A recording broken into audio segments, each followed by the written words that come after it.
आज की video JEE 2026 aspirants के लिए है और आज हम ये डिस्कस करेंगे कि जेई एडवांस्ड के लिए आपको कैसे प्रिपेयर करना है। देखिए, जब आप क्लास 11th में है तो आपके पास इतना ज्यादा टाइम है कि आपको जेई मेन एडवांस के बारे में सोचना भी नहीं चाहिए। आपको डायरेक्ट एडवांस की ही प्रिपरेशन करनी है। ठीक है, ये मेंस एडवांस का आप अगले साल सोचिएगा जब आपकी प्रिपरेशन में अगर बैकलॉग ज्यादा है तब सोचना होता है, राइट। अभी आपका पूरा फोकस होना चाहिए कि हम इतने ज्यादा अच्छे से पढ़ाई करें 11th में कि हम जेई एडवांस के लिए ही डायरेक्ट रेडी हो जाए। कैसे करने बताता हूं, लेकिन उससे पहले जेई 2026 का जो मेरा कोर्स है उस पर बहुत ही प्यारा डिस्काउंट चल रहा है टिल 4th ऑफ जुलाई। ठीक है, तो डिस्क्रिप्शन में जो फर्स्ट लिंक है उससे आप उस कोर्स को केवल 7,500 में अवेल कर सकते हो instead of the usual 20,000 rupees price till 4th of July only. ठीक है, इस कोर्स में सब कुछ है जो आपको जेई एडवांस 2026 और जेई मेन 2026 क्लियर करने के लिए चाहिए और तब तक उसकी वैलिडिटी चलेगी जिस with just one single payment of 7,500। तो उसको जरूर चेक कर लेना।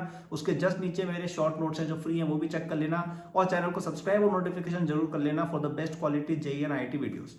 तो सबसे पहली चीज आपको समझनी होगी कि जेई एडवांस के लिए अगर हम तैयारी कर रहे हैं तो हमें अपने आप को सेटल नहीं होने देना है। मतलब कई लोग क्या करते हैं कि यार अच्छा ये वाली बुक हो रही है तो चलो इस पे स्टिक करते हैं, या ये वाले क्वेश्चन नहीं हो रहे इनको छोड़ देते हैं। यदि आप ये माइंडसेट लेके चलेंगे ना तो आप जेई एडवांस नहीं निकाल पाएंगे, क्योंकि जेई एडवांस की जो प्रॉब्लम का लेवल है उस तक पहुंचने के लिए आपको अपने आप को कॉन्स्टेंटली चैलेंज करना पड़ेगा। आप ऐसा नहीं कर सकते हो कि अच्छा हाँ बाद में हो जाएगा, बाद में जगह बाद में हो जाने वाले दिन कभी नहीं आते हैं। यदि कोई चैप्टर आपको अभी पढ़ाया जा रहा है आपकी कोचिंग में, यदि अभी आपने उसके एडवांस के क्वेश्चंस की प्रैक्टिस कर ली और समझ गए तब तो ठीक है, वरना फिर बाद में बहुत दिक्कत आएगी। क्योंकि 12th में इतना सारा सिलेबस है, 11th के एंड में सिलेबस काफी फास्ट मूव होता है और आपकी बैकलॉग्स बनने लग जाती है धीरे धीरे 11th के सेकंड हाफ में, राइट। और उसके बाद आपको पुराने सिलेबस को रिविजिट करने का टाइम बहुत ही रेयरली मिल पाता है। ठीक है, उस बच्चे को मिल पाता है जिसने सब कुछ सही से कवर किया था, तो वही बच्चा और अपनी प्रिपरेशन अच्छी कर लेता है। और जो एवरेज स्टूडेंट्स थे वो कहीं ना कहीं पीछे रह जाते हैं, क्योंकि बैकलॉग है और बैकलॉग के साथ साथ ज्यादा एडवांस की प्रैक्टिस भी नहीं है। ठीक है, तो अभी से एडवांस की प्रैक्टिस आपको करके चलनी है। आपको जो भी एडवांस के क्वेश्चन होमवर्क में दिए जाते हैं, जो भी आपको एक्स्ट्रा बुक कोई करने को दी जाती है, अभी से कोशिश करो कि उसको हम सॉल्व करें। बोलोगे टाइम नहीं तो टाइम बढ़ाओ, स्टडी आवर्स आपको बढ़ाने होंगे। मेरे हिसाब से यार एक 11th क्लास के बच्चे की लाइफ में ऐसी कोई टेंशन नहीं होती है कि वो दिन में 10-12 घंटे नहीं पढ़ सकता है अगर जरूरत है। और सच्ची बात यह है कि यार अभी तो टाइम है पढ़ने का। अगर आप एग्जाम निकाल लेते हैं आपके करियर में बहुत ज्यादा आपको प्रोस्पेक्ट्स आगे बेटर मिलेंगे। तो I think it's worth it to spend 10 to 12 hours daily on your studies. And इतना करोगे तो डेफिनेटली आपकी प्रैक्टिस हो जाएगी, कोई दिक्कत नहीं आएगी। दूसरी चीज जिस पे आपको ध्यान देना है कि अभी आपको अपनी बैकलॉग बिल्ड नहीं होने देनी है। ठीक है, पहला तो मैंने बोला कि जब आप कोई चैप्टर पढ़ रहे हो उसको पूरा एडवांस लेवल तक ले जाके ही पढ़ो, ऐसे बीच बीच के काम मत करो। दूसरा टिप ये कि आपको कोई बैकलॉग अपनी बिल्ड नहीं होने देनी है, क्योंकि अगर बैकलॉग बिल्ड हो गई तो वो फिर क्या बढ़ती जाती है, स्नोबॉल होती जाती है, बहुत बड़ी बैकलॉग फिर बाद में बन जाती है और फिर वो कभी क्लियर नहीं होती है। क्योंकि 11th के जस्ट बाद 12th चालू हो जाती है और 12th के जस्ट बाद जेई आ जाता है। ठीक है, आपको पता है ना आपका फर्स्ट अटेम्प्ट जनवरी 2026 में हो जाएगा, तो आपके पास दिसंबर तो चलो रिवीजन में जाएगा, उसके तो आपके पास नवंबर 2025 तक का ही टाइम है। 12th मतलब 12th आपको आप सोचिए फरवरी 2025 से नवंबर 2025 में पूरी 12th फिनिश करनी है आपको। It's a very short amount of time, right. तो आपको बैकलॉग बिल्ड नहीं होने देनी है, क्योंकि अगर हो गई तो बाद में वो नहीं जाएगी।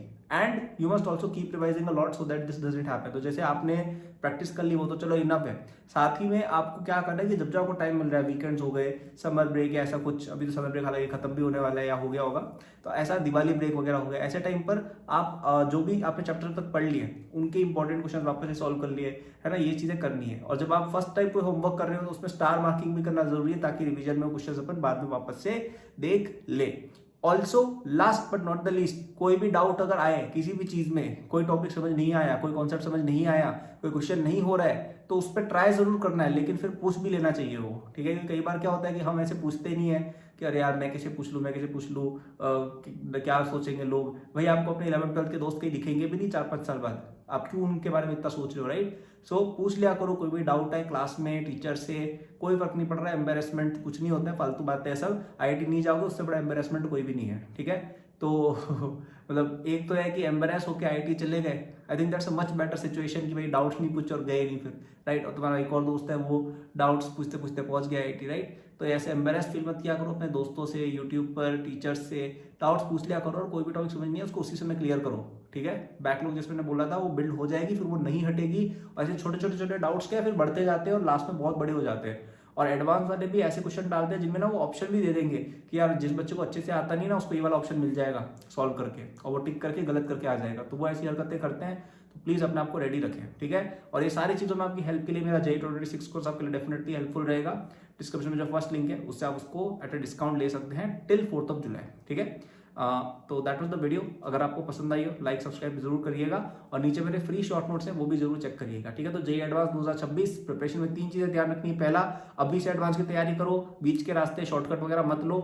दूसरा कि बैकलॉग बिल्ड मत होने देना, बाद में क्लियर नहीं होगी। और तीसरा, कोई भी डाउट अगर आता है तो उसको अभी से क्लियर करो, क्योंकि जेईई एडवांस में यहीं पे आप फंसोगे कि छोटी छोटी चीजों में आपको वो फंसाएंगे और ऐसे ऑप्शन भी डाल देंगे कि आप टिक करके गलत करके आ जाओगे और बड़े खुश होकर आओगे घर पे कि अरे यार आज तो बहुत अच्छे नंबर आने वाले हैं, आईआईटी बॉम्बे कहीं नहीं गया और फाइनली जाओगे आईआईटी ढोलकपुर।